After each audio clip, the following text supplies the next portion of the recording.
এটা হচ্ছে কাজু গাছ। কাজু গাছের ইংলিশ নাম কি জানি না। কাজু মানে কাজু নাকি, কাজু যেটা ওই আমরা খাই কিনে, এই সেই কাজু গাছ। কাজু গাছ এই নোনা মাটিতে আর শুকনো মাটিতে দুটোতেই হয় দেখেছি। মানে সমুদ্রের ধারে যেমন প্রচুর কাজু গাছ দেখা যায়, দীঘার ওই সাইডে দেখতে পান, তেমনি আমাদের পুরুলিয়া বাঁকুড়া এই মেদিনীপুরেরও ওই যেগুলোতে জল টল কিছু নেই, যেমন কাজু গাছ চকচক চকচক করছে।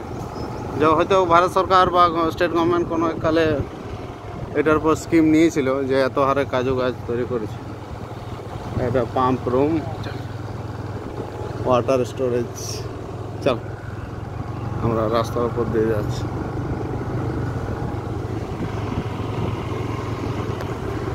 তবে এই যে সোনাইঝুরি আর এই গাছ, এই গাছগুলো আস্তে আস্তে রিপ্লেস করে দেশি গাছ লাগালে ক্যাম্পাসটা আরও অনেক বেশি সুন্দর হবে, নাহলে শুধু মশাই কাটছে। মহুল, এই সময় মহুল পড়ছে, একটা মহুল গাছ আমি দেখতে পেলাম না এই মেদিনীপুর ক্যাম্পাস। সবাই এরা এত আধুনিক হয়ে গেছে, লোকজনকে বট গাছ রয়েছে কিন্তু এত সোনাইঝুরি গাছ লাগিয়ে দিয়েছে যার কোনো মানে হয় না।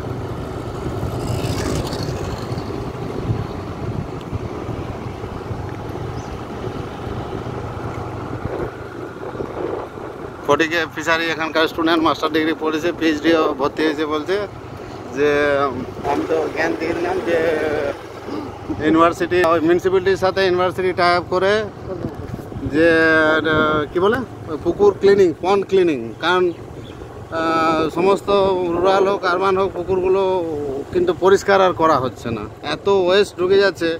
শুধু আমরা কিন্তু পরিষ্কার করার কিন্তু কোনো রকম স্কিম নেই, আর ম্যানুয়ালি পরিষ্কার করার সম্ভাবনা নয়, যার ফলে মেকানাইজ এতে করতে হবে। এই যে পাঞ্জাব ন্যাশনাল ব্যাংক আছে ভিতরে।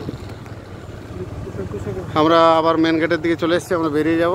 এই হচ্ছে entry way to parking zone, entry point. আবার এটা ইউনিভার্সিটির মেন গেট, খুব সাজানো, খুব পরিষ্কার ক্লিন ইউনিভার্সিটি ক্যাম্পাস। আমি চাই আরও হোক।